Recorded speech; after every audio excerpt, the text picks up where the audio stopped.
स्वागत है बेटा आप सभी का एक बार फिर से TNI के मंच पे। आज का सेशन रहेगा बेटा हमारा लॉरेंस कोहलबर्ग की मॉरल डेवलपमेंट की थ्योरी, इसके बारे में डिस्कशन करेंगे। आइए जानते हैं। सबसे पहले तो बेटा इस थ्योरी को डिस्कस करने से पहले आपको मॉरलिटी का मीनिंग पता होना चाहिए। What is morality? क्या होती है नैतिकता? ठीक है, क्योंकि हम कर रहे हैं लॉरेंस कोहलबर्ग की मॉरल डेवलपमेंट की थ्योरी। और बेटा एक चीज और यहाँ पर इंपॉर्टेंट है। क्या इंपॉर्टेंट है? जीन पियाजे ने सबसे पहले मॉरल डेवलपमेंट की थ्योरी दी थी। कई बार एग्जाम में क्वेश्चन आ जाता है कि सबसे पहले मॉरल डेवलपमेंट के बारे में बात करने वाले पर्सन कौन थे, तो लॉरेंस कोहलबर्ग नहीं होगा, जीन पियाजे होगा। और उन्होंने इस थ्योरी पर ज़्यादा वर्क नहीं किया था, इसीलिए ज़्यादा फेमस नहीं हो पाई बेटा। बट लॉरेंस कोहलबर्ग की मॉरल डेवलपमेंट की थ्योरी ज़्यादा फेमस हुई थी। इन्होंने सबसे पहले नैतिकता का मीनिंग बताया बेटा। क्या होता है नैतिकता का मीनिंग? सिंपल सी भाषा में करेंगे, आइडेंटिफिकेशन ऑफ राइट एंड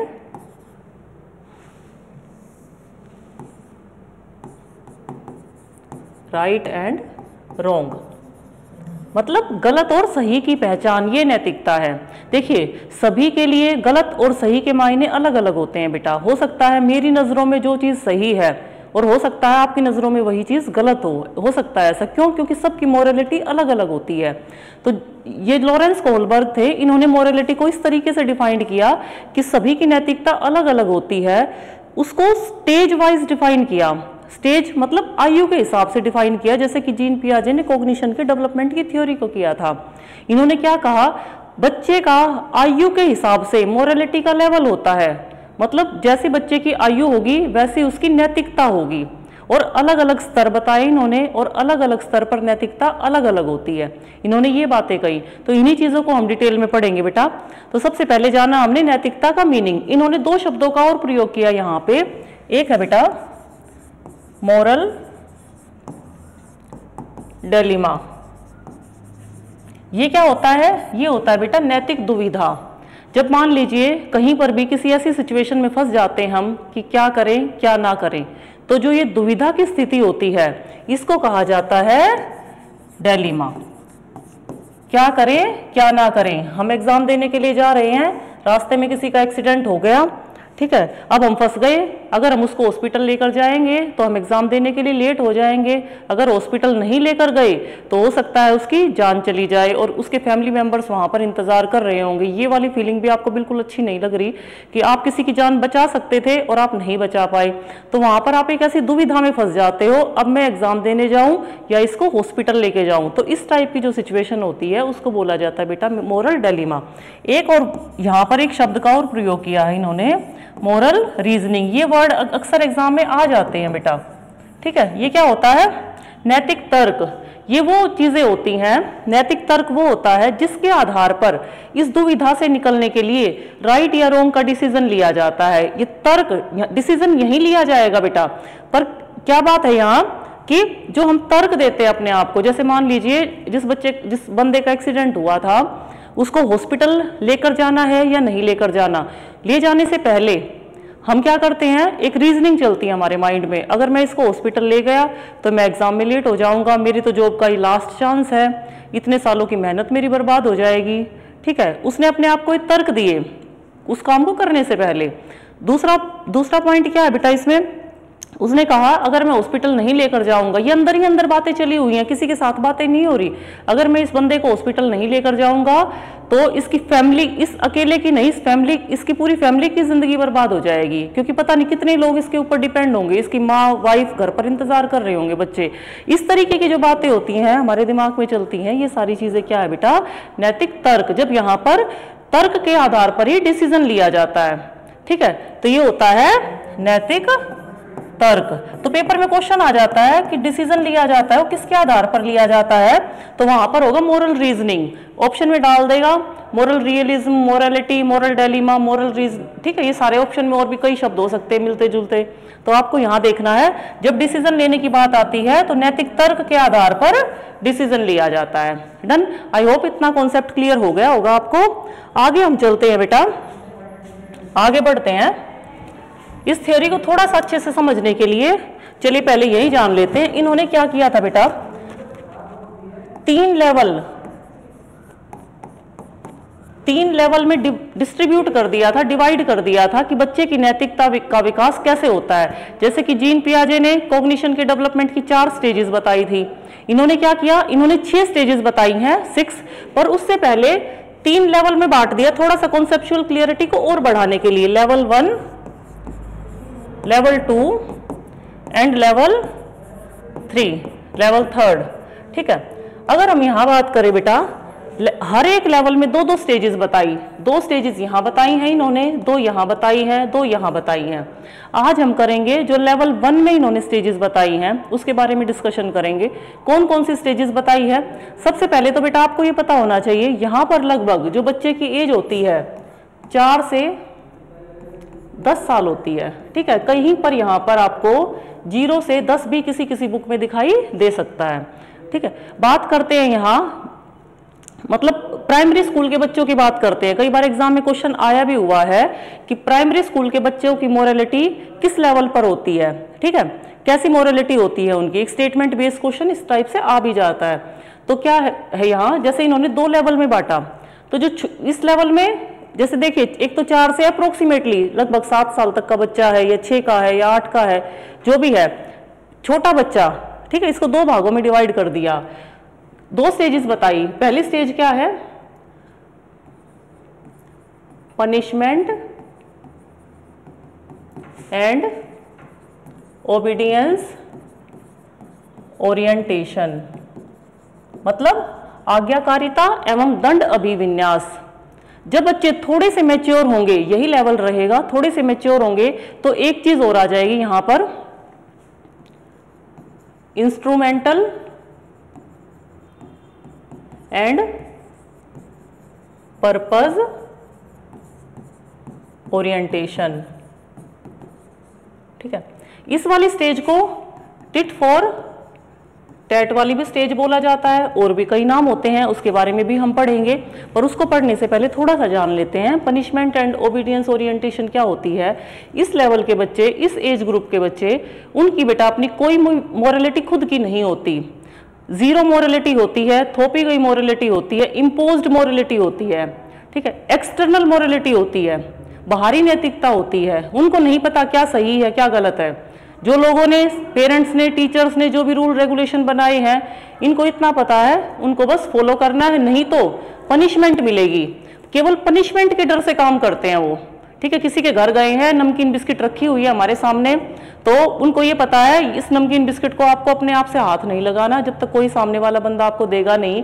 क्या होगा हाथ लगाने से? घर जाते ही पिटाई होगी, पता है मम्मी से, या डांट पड़ेगी, क्योंकि मना किया है, नहीं बेटा ऐसे किसी से सामान कुछ भी नहीं लेना, जब तक सामने वाला ना कहे या बिना पूछे तो बिल्कुल भी नहीं लेना।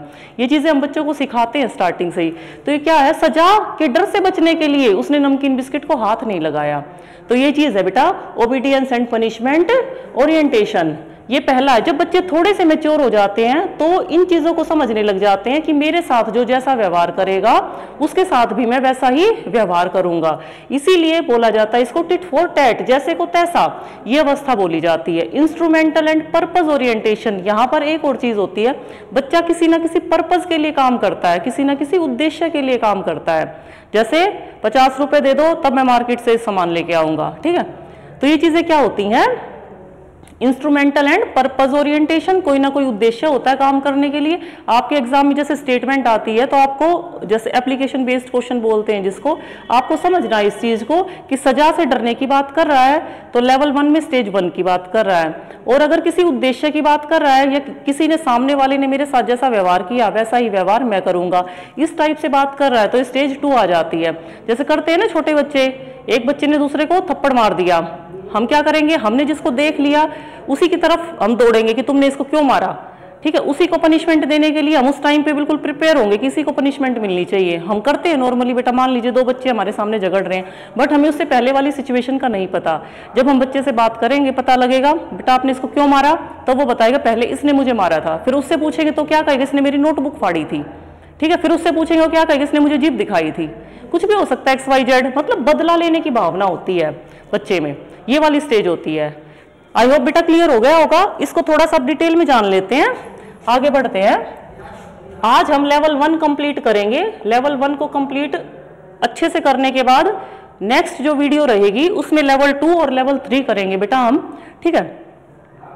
अब देखिए, जैसे इन्होंने मोरलिटी को एक्सप्लेन करने के लिए बेटा जैसे लेवल्स बताए थे, वहां पर एक चीज और है, इन्होंने एक स्टोरी सुनाई थी हिंज की। 10 से 16 साल तक के बच्चों को लिया इन्होंने, ठीक है। उसके बाद क्या किया, उनको एक स्टोरी सुनाई। हिंज नाम का एक पर्सन था, यूरोप का बेसिकली एक फार्मर था, ठीक है। तो उसकी वाइफ बीमार थी, बच्चों को स्टोरी सुनाई गई, क्या बताया गया कि हिंज की वाइफ बीमार थी और उसको आई थिंक कैंसर था उसको, और इस टाइप का कैंसर था कि उसकी दवाई कोई एक ऐसा बंदा था केवल वही उसकी औषधि तैयार करता था। तो उसने क्या किया, जब उसको पता लगा ऐसी सिचुएशन है, उसने हिंज से 10 गुना, जो कि उस दवाई का रेट था उससे 10 गुना प्राइसेस की डिमांड की। जैसे लगभग $200 की थी वो, और उससे $2000 मांगे गए। इतने पैसे मांग लिए गए। हिंज अगर अपनी सारी प्रॉपर्टी बेच देता, अपने रिलेटिव से भी इकट्ठा करता, तो भी वो इतने पैसे नहीं इकट्ठा कर सकता था। अप्रोक्सीमेटली लगभग $1000 वो इकट्ठे कर लेता। पर अब हिंज के सामने क्या सिचुएशन थी, अब वो क्या करे, क्योंकि दवाई तो खरीद नहीं सकता। उसने क्या किया, शॉपकीपर से रिक्वेस्ट भी की कि मुझे आप हाफ रेट में दे दो या फिर मैं आपको बाद में पेमेंट कर दूंगा। नहीं माना वो, तो हिंज ने चोरी कर ली उस दवाई की, ठीक है। अब ये वाली सिचुएशन बच्चों के सामने रखी गई, तो बच्चों से पूछा गया, अलग अलग एज ग्रुप के बच्चे थे, कि बताओ हिंज ने सही किया या गलत किया। सही किया तो क्यों सही किया, गलत किया तो क्यों सही गलत किया। तो उसके बेसिस पर जब हिंज ने ये लेवल और स्टेजेस सारी के सारी एक्सप्लेन की थी बेटा, कि बच्चे का अलग अलग स्टेजेस में मोरलिटी का डेवलपमेंट इस तरीके से होता है, ठीक है। बच्चा एज के हिसाब से मोरलिटी सीखता, मोरल नैतिकता का व्यवहार करता है। तो क्या है बेटा, कोलबर्ग की थ्योरी है, अमेरिकन साइकोलॉजिस्ट थे ये, 1927 से 1987, ठीक है। ये इनका टाइम पीरियड है। नैतिक विकास का सिद्धांत है, कब दिया था ये, 1958 में। ये फैक्चुअल क्वेश्चन है, कुछ आपको पता होने चाहिए। अब यहां पर इसके बारे में हम डिस्कशन कर चुके हैं बेटा, morality, moral dilemma, moral reasoning, ठीक है। मोरलिटी सही या गलत का डिसीजन, मोरल डिलेमा दुविधा में फंस जाते हैं, क्या करें क्या ना करें, और उस दुविधा से निकलने के लिए जब तर्क लगाते हैं हम, रीजन अपने आप को रीजनिंग देते हैं। यहाँ पर 500 रुपए पड़े हुए हैं, मैं इसको उठाऊं या नहीं उठाऊं, है ना। देखने के बाद एक कुछ सेकंड के लिए तो हम दुविधा में होंगे, क्या करें भाई, 500 रुपए पड़े, पता नहीं किसके गिर गए। फिर हम रीजनिंग लगाते हैं, अब हमें क्या करना चाहिए सिचुएशन में, उन पैसों को उठाकर जेब में रख ले, उन पैसों को उठाकर मंदिर में दे आए, या फिर उन पैसों को उठाकर जिस बंदे के है वहां तक पहुंचाने के लिए एफर्ट करें, कुछ भी करें हम। ये सब क्या है, रीजनिंग है, डिसीजन लेने के लिए, दुविधा से निकलने के लिए। क्लियर। तो देखिए, अगर हम बात करें यहां जो बच्चों के सवाल थे उसके बेसिस पर कोहलबर्ग ने ये सारे लेवल और अवस्थाएं बताई थी। तो लेवल 1 में अगर हम बात करें, लेवल 1 में बेटा स्टेज 1 की, स्टेज 1 कौन सी होती है, ओबीडियंस एंड पनिशमेंट ओरिएंटेशन। जानते हैं इसके बारे में, वैसे तो हम मैक्सिमम चीजें हमने कर ही ली है बेटा, पर फिर भी थोड़ा सा देख लेते हैं और आपके कॉन्सेप्ट अच्छे से क्लियर हो जाएंगे। लेवल 1 को क्या बोला जाता है, प्री कॉन्वेंशनल लेवल,